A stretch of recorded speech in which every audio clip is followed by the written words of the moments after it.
Panaginipan mo din? 4 na gabi na, Cindy. Ako wala pa eh.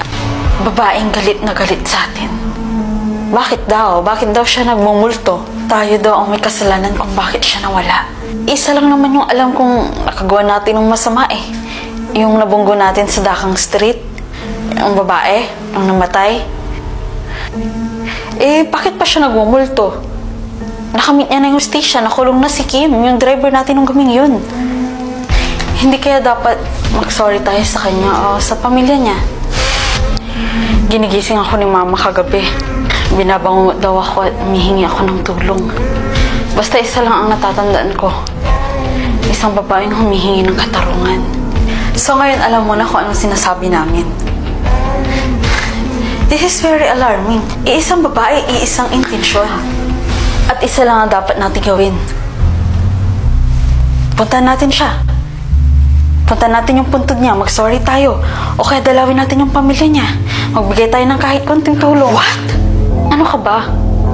Bakit natin yung gagawin? Nasa kulungan na nga si Kim. Siya yung driver natin nung gabing yun. Tapos kailangan pa natin mag-sorry sa kanila. Tama si Hetty. Nakulong na nga si Kim, diba? Guys, kung hindi tayo gagawa ng paraan, habang buhay niya tayong babangungutin. Excuse me ho. Manong, may kilala po ba kayong Margaret Guzman?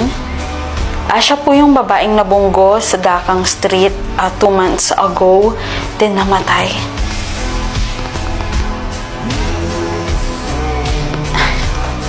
Thank you ho.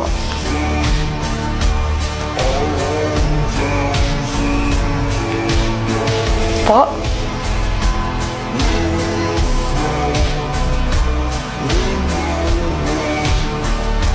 Hayop yung babaeng yun Kailangan malaman ng mga pulis to.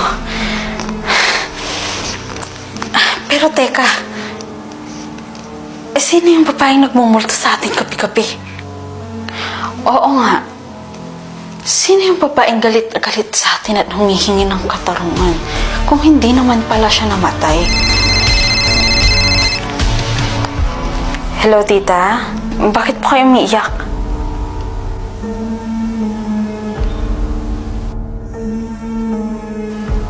Sige.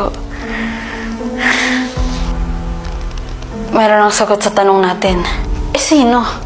Sino yung nagmumulto sa atin? Cindy? May tinatago ka ba sa amin?